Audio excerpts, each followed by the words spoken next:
Hello friends, जैसा कि हमने अपनी पिछली वीडियो में कहा था कि हम अगली वीडियो में एनसीईआरटी की फर्स्ट एक्सरसाइज के कुछ क्वेश्चंस देखेंगे।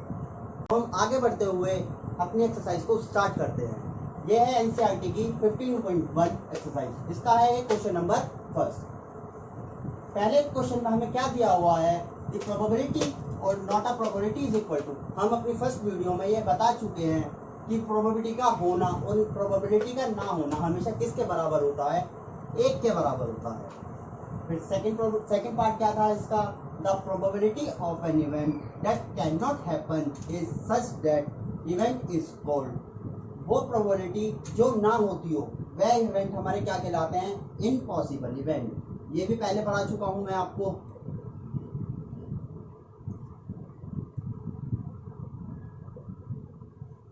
तो थर्ड पार्ट क्या है, the probability of an event that is certain to happen is dash, such an event is called dash. वो प्रोबेबिलिटी जो होती हो वो किसके बराबर होती है और वो इवेंट हमारे क्या कहलाते हैं। पहली वीडियो में मैंने बताया था कि वो प्रोबेबिलिटी हमेशा किसके बराबर होती है, एक के बराबर होती है, और वो हमारे इवेंट क्या कहलाते हैं, सर्टेन इवेंट। और इसका एक नाम और होता है श्योर इवेंट। मैंने आपको उसमें बताया था कि सर्टेन इवेंट होता है, पर एक नाम इसका और होता है श्योर इवेंट। हमारा फोर्थ पार्ट हमें क्या दिया है, the sum of the probability of all the elementary event of an experiment. मैंने पहले भी बताया था आपको कि हम बहुत सारे इवेंट्स एक्सपेरिमेंट करते हैं एक ही इवेंट लेके। जैसे कि हमने डाई उछाला, डाइस पर हमारा 1 भी आ सकता है, 2 भी आ सकता है, 3 भी आ सकता है, 4 भी आ सकता है, 5 भी आ सकता है और 6 भी आता है। सबको आने की प्रोबेबिलिटी क्या होगी, 1/6, 1/6, 1/6, 1/6। अगर हम सबको ऐड कर देते हैं सारी प्रोबेबिलिटी को, 66 प्रोबेबिलिटी को, तो हमारा आंसर क्या आता है, 1। तो उसी में ये बोल रहा है कि एक एलिमेंट्री इवेंट की सारी प्रोबेबिलिटी का जो सम होता है वो किसके बराबर होता है, हमेशा 1 के बराबर ही होता है। हमारा फिफ्थ पार्ट क्या है, the probability of an event is greater than equal to and less than or equal to dash।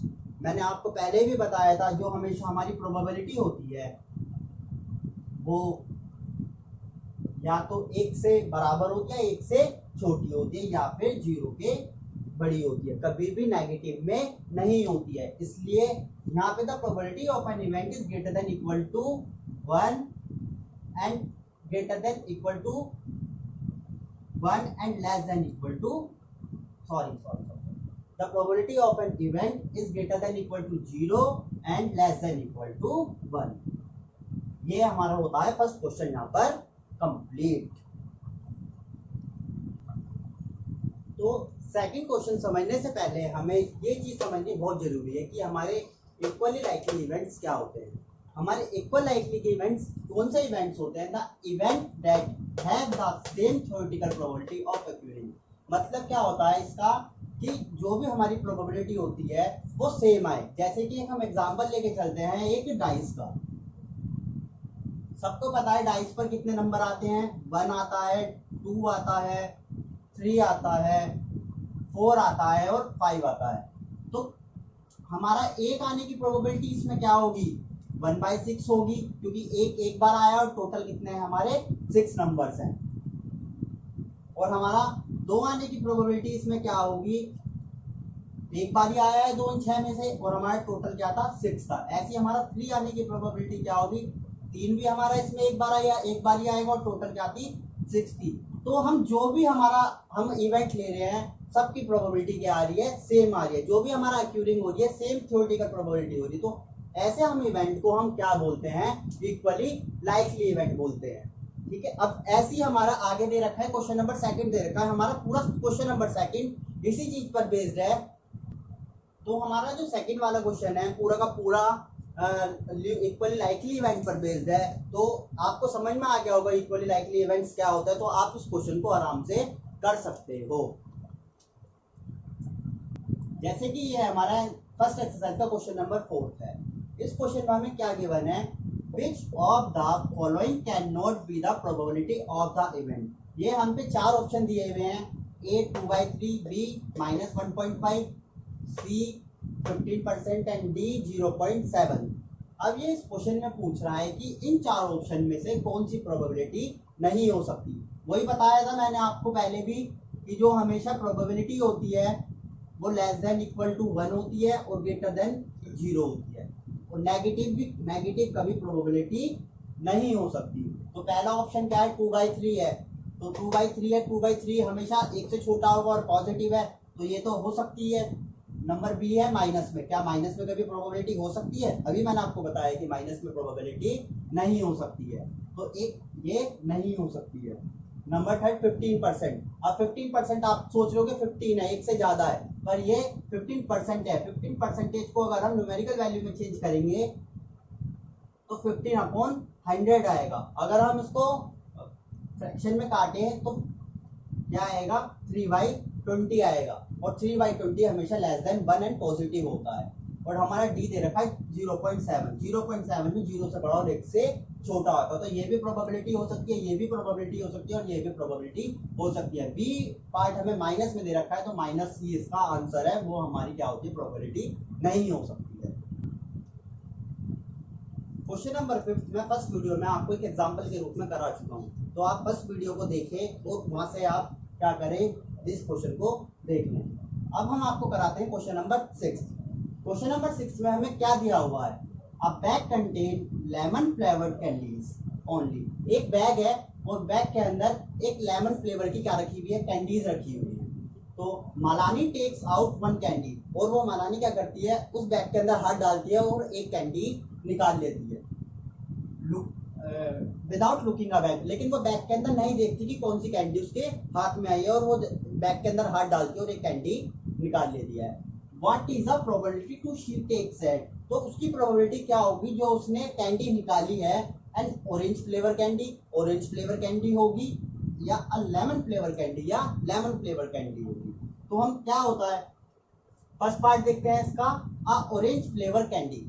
अब क्या उस बैग के अंदर कहीं क्वेश्चन में ये गिवन है कि ऑरेंज फ्लेवर कैंडी भी थी? कहीं गिवन नहीं है कि ऑरेंज फ्लेवर कैंडी थी। अगर उसके अंदर ऑरेंज फ्लेवर कैंडी नहीं थी तो ऑरेंज, जब वो हाथ डालेगी उसके अंदर तो ऑरेंज फ्लेवर कैंडी कैसे आ जाएगी? तो इसका आंसर क्या होगा, 0। जब उस बैग के अंदर ऑरेंज कैंडी है ही नहीं तो कैसे बाहर आ जाएगी? तो इसका आंसर इसलिए होगा 0। और सेकंड क्या था, उसके अंदर सारी की सारी कैसी थी, लेमन फ्लेवर कैंडी थी, जो निकालेगी वही आएगी, तो इसका आंसर आएगा हमारा 1। तो यहाँ पे हमारा क्वेश्चन नंबर 6 होता है खत्म। अब हमारा नेक्स्ट क्वेश्चन आता है क्वेश्चन नंबर 7। तो इस क्वेश्चन में हमें क्या गिवन है, it is given that in a group of 3 student. तो क्या एक ग्रुप है हमारा, 3 स्टूडेंटों का ग्रुप है, आप में से कोई भी 3 स्टूडेंट हो सकते हो, उनका एक ग्रुप बना दिया। The probability of two student not having the same birthday is 0.992, और उसमें से 2 बच्चे ऐसे हैं जिनका सेम बर्थडे नहीं आता है, तो उसकी प्रोबेबिलिटी क्या दे रखी है, 0.992 हो सकते हैं। बहुत सारे बच्चे हैं जिनका सेम बर्थडे नहीं होता है, तो उनमें से हमने 2 बच्चे ले लिए उस ग्रुप में से जिसका बर्थडे सेम नहीं आता है, तो उसकी प्रोबेबिलिटी हमें क्या दे रखी है, 0.9992 दे रखी है। अब हमें पूछ क्या रहा है इस क्वेश्चन के अंदर, what is the probability that the 2 student have the same birthday. तो वो पूछ रहा है कि अगर उन 2 स्टूडेंटों का बर्थडे सेम डेट पे आ जाता है तो उसकी प्रोबेबिलिटी क्या होगी। जैसे कि 3 बच्चे हैं ग्रुप में, एक का बर्थडे आ रहा है 12 तारीख को, एक का आ रहा है 12 सितंबर को, दूसरे का भी 12 सितंबर को आ रहा है, पर तीसरे का आ रहा है 12 जुलाई को। अब 2 की तो उसमें सेम हो गई और 2 की सेम नहीं है, तो उसमें से जिन 2 की सेम नहीं है तो उसकी प्रोबेबिलिटी हमें कितनी दे रखी है, 0.9992 दे रखी है। और वो पूछ रहा है जो 2 बच्चे जिनकी सेम थी, जैसे कि ये 3 बच्चे हो गए, ए हो गया, ये बी स्टूडेंट हो गया, ये सी स्टूडेंट हो गया, इसका हमने क्या बना लिया, पूरा का पूरा ग्रुप बना लिया। इनका बर्थडे कौन सी डेट में आता है, ए का आता है 12 सितंबर, बी का भी हमारे कब आता है 12 सितंबर, और सी का हमारा आता है 12 जुलाई। तो इस क्वेश्चन में इसने बोला है कि ये बी और सी है, इसकी हमें प्रोबेबिलिटी दे रखी है जिनका बर्थडे सेम नहीं आता, 0.992, और हमें अब उसकी प्रोबेबिलिटी बतानी है जिन 2 बच्चों का सेम डेट पर बर्थडे आ जाता है। तो क्या होगा, हमने आपको पहले भी बताया था कि कॉम्प्लीमेंट्री इवेंट क्या बताए थे मैंने अपनी फर्स्ट वाली वीडियो में,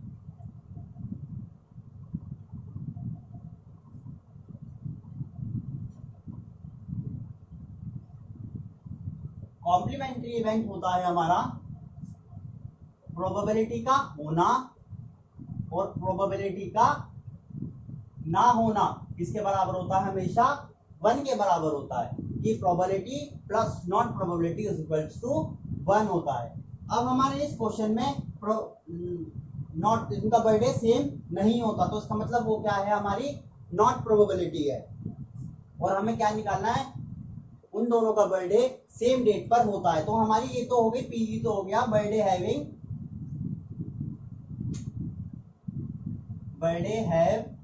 अ सेम डेट एंड डे, और पीई डैश हो गया हमारा probability of birthday not have a same date and day। तो हमारा P E की वैल्यू हमें क्या करनी है, इसमें कैलकुलेट करनी है, और P E डैश की वैल्यू हमें कितनी गिवन है, 0.992। फॉर्मूले में हम जब पुट करेंगे तो P E dash plus 0.992 equals to 1, तो PE is equals to 1 minus 0.992। ये इधर प्लस का है, उधर जाके कायम हो जाएगा, माइनस का हो जाएगा, तो यहाँ से हमारा PE की वैल्यू कितनी आएगी, 1 माइनस 0.992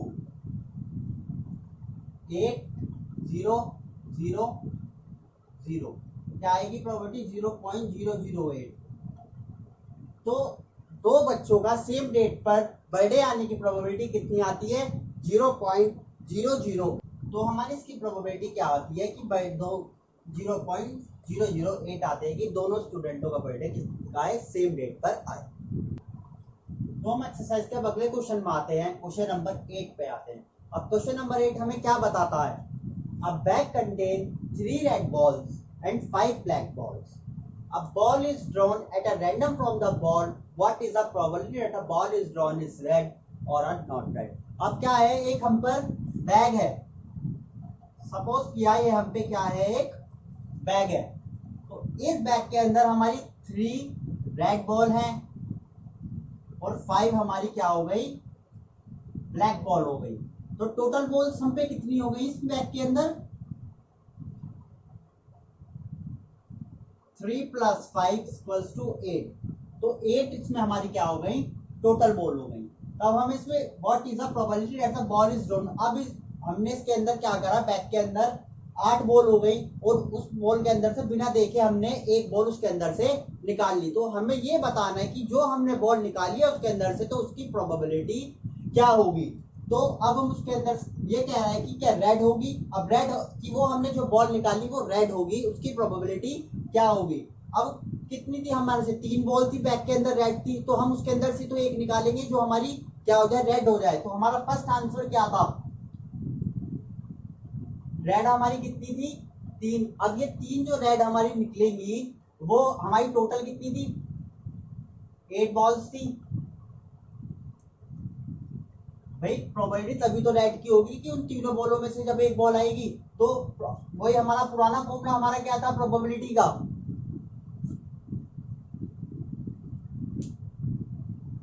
नंबर ऑफ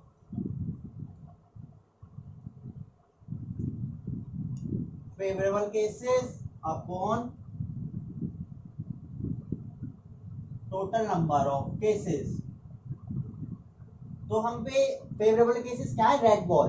तो हमारी कितनी थी रेड बॉल, 3, और टोटल बॉल्स हमारी कितनी हो गई थी, 8। तो प्रोबेबिलिटी रेड होने की कितनी रहेगी, 3/8। तो ये हो गया हमारा फर्स्ट पार्ट का आंसर। अब इसी पे आता है हमारा सेकंड पार्ट। सेकंड पार्ट क्या बोल रहा है वो, सेकंड पार्ट बोल रहा है वो not red. Second part not red, इसका मतलब रेड नहीं होनी चाहिए। तो क्या होनी चाहिए, वो ब्लैक होनी चाहिए। जब रेड नहीं होनी चाहिए तो क्या हो जाएगा हमारा, इसमें हमारी नॉट रेड, या फिर हम ब्रैकेट में लिख सकते हैं ब्लैक। तो ब्लैक में से तो एक बॉल निकलेगी उसके अंदर से जो वो रेड नहीं होगी, तो कितनी थी हमारी वो 5, तो इसमें हमारे फेवरेबल केसेस कितने बन गए 5, और हमारा टोटल कितने थी, वही हमारी टोटल बॉल्स कितनी थी बैग के अंदर 8। अब हमें इसकी प्रोबेबिलिटी निकालने के लिए क्या करना होगा, वही पुराना वाला फॉर्मूला हमारा, number of favourable cases upon total number of cases. तो प्रोबेबिलिटी नॉट रेड, तो 5 थी हमारी ब्लैक बॉल, तो रेड नहीं थी, और टोटल कितनी थी 8। तो हमारी वो बॉल जो निकली है रेड नहीं है, तो उसकी प्रोबेबिलिटी कितनी होगी 5/8 होगी। इस क्वेश्चन में हम ये भी चेक कर सकते हैं कि हमारा ये आंसर है सही है या नहीं है। प्रोबेबिलिटी का रेड होना कितना, क्या प्रोबेबिलिटी हमें आई थी 3/8, और प्रोबेबिलिटी रेड ना होने की प्रोबेबिलिटी कितनी आई थी 5/8। अगर हम इसको देखते हैं तो टोटल प्रोबेबिलिटी मैंने बताया था हमेशा 1 के बराबर आती है। तो अब अगर हम इसको देखें तो एलसीएम आया 8, 3 + 5, तो ये भी कितना होता है 8। अगर इसको कट करें वो भी टोटल प्रोबेबिलिटी किसके बराबर आ रही है 1, तो ये आंसर हमारा यहाँ से हम चेक कर सकते हैं कि सही है। चलो अब हम क्वेश्चन नंबर 10 पे आए हैं। आप कह रहे होंगे क्वेश्चन नंबर 9 छोड़ दिया सर ने, लेकिन अभी हमने आपको क्वेश्चन नंबर 8 जो समझाया था बॉल वाला, और हमारा क्वेश्चन नंबर 9 मार्बल्स वाला दे रखा है, दोनों की दोनों क्वेश्चन सेम है, बिल्कुल की बिल्कुल सेम है। उसमें बस बॉल्स दे रखी है और उसके अंदर क्या दे रखे हैं हमारे मार्बल्स दे रखे हैं, इसलिए मैं वो क्वेश्चन आप अपना आप करना प्रैक्टिस के लिए। अब हम आए हैं सीधा क्वेश्चन नंबर 10 में। अब इस क्वेश्चन के अंदर हमें क्या गिवन है, इस क्वेश्चन के अंदर हमारा गिवन है अ पिगी बैंक कंटेन 100 पैसे कॉइन, 50 पैसे coin, 51 rupees coin, 22 rupees coin and 10 5 rupees coin. एक पिगी बैंक है, हम पे एक गुल्लक है, और उस गुल्लक के अंदर हमने 100 तो हमने 50 पैसों के सिक्के डाले हैं, 50 हमने 1-1 के सिक्के डाले हैं, 20 हमने 2-2 के सिक्के डाले हैं एंड 10 5 रुपीज कॉइन, और हमें 10 हमने कितने के 5-5 के सिक्के डाले हैं। If it is equally likely that one of the coin will be fall out when the bank is turned upside down. इसने कहा है कि हमें एक भी अगर हमें उसके अंदर से सिक्का निकालना पड़ेगा तो हमें उस पिगी को, हमें उस गुल्लक को क्या करना पड़ेगा, तोड़ना पड़ेगा।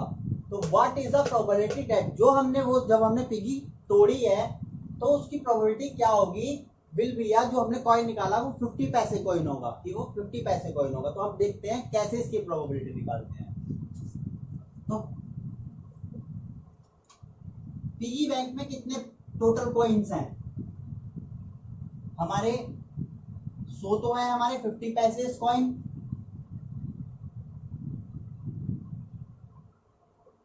50 है हमारे, 50 हमारी 1 रुपीज कॉइन हो गई, प्लस 20 हमारी 2 रुपीज कॉइन हो गई, प्लस 10 हमारी 5 रुपीज कॉइन हो गई। तो टोटल हमारी कितनी हो गई 100 प्लस 50 150, 150 प्लस 20 170, और 170 प्लस 10 180। तो टोटल कॉइन्स हमारी कितनी हो गई 180। तो टोटल नंबर ऑफ केसेस कितने हो गए इसमें, टोटल नंबर ऑफ केसेस कितने हो गए 180। Total number of case is equal to 180। तो हमारा प्रोबेबिलिटी का ही पूछ रहा था, विल बी आ 50 पैसे कॉइन, विल बी आ 50 पैसे कॉइन। 50 पैसे की हमारे पर कितनी कॉइन थी उसके अंदर, 50 पैसे की हमारे पर 100 कॉइन्स थी। तो 50 पैसे की कितनी हो गई 100 कॉइन्स हो गई। तो हमारे फेवरेबल केसेस कितने हो गए, फेवरेबल केसेस हो गए 100। तो हमें इसकी प्रोबेबिलिटी क्या होगी, प्रोबेबिलिटी ऑफ 50 पैसे coin equal to favourable cases upon total number of cases, 100 upon 180।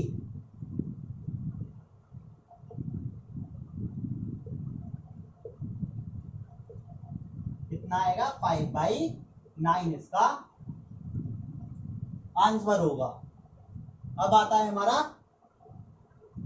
तो सेकंड पार्ट में हमें क्या बोला, will not be a 5 rupees coin. तो हम पे क्या, वो जो हमने सिक्का निकाला है पिगी बैंक के अंदर से वो कैसा नहीं होना चाहिए ₹5 कॉइन नहीं होना चाहिए। तो अब हम पे ₹5 कॉइन कितने थे, ₹5 के हम पे कितने कॉइन थे, ₹5 के हम पे 10 कॉइन्स थे, 10 कॉइन्स थे। तो अब हम पहले इसमें निकालना पड़ेगा कि हमें जो हमने सिक्का निकाला है वो हमारा कैसा होना चाहिए, ₹5 कॉइन होना चाहिए। तो ₹5 कॉइन के हमारे फेवरेबल केसेस कितने बनेंगे, 10, क्योंकि 10 ही तो थे हमारे ₹5 कॉइन। तो हमारी इसकी प्रोबेबिलिटी क्या होगी,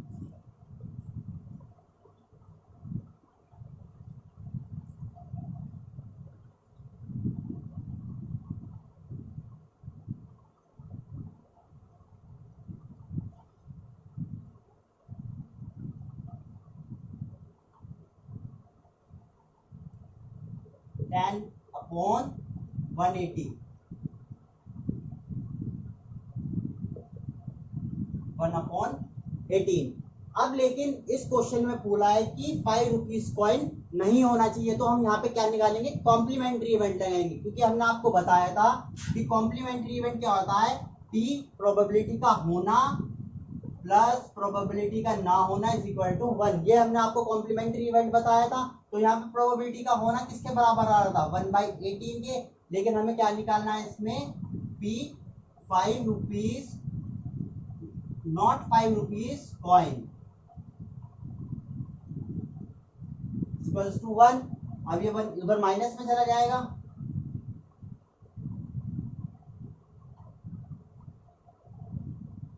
(1 - 1/18 इज इक्वल टू 17/18। ये इसका आंसर होगा कि हमने जो कॉइन निकाला है कि वो ₹5 का कॉइन नहीं है, ये 17/18 होगा। आप ये दूसरी तरीके से भी निकाल सकते हो कि आप 50 पैसे के जितने कॉइन थे उसको ऐड कर लो, ₹1 के जितने थे उसको ऐड कर लो, और ₹2 के जितने कॉइन थे उसको ऐड कर लो। वो भी हमारा किसके बराबर आएगा, 100 + 50 + 20 इज इक्वल टू 170। तो तब हमारे फेवरेबल केसेस कितने बन जाएंगे, 170, टोटल 180। तो उससे भी हमारा आंसर कितना आएगा, 17/18 आएगा। तो आज का सेशन हम यही समाप्त करते हैं। अगर आपको आज का सेशन पसंद आया हो तो वीडियो को लाइक करें, शेयर करें, कमेंट करें।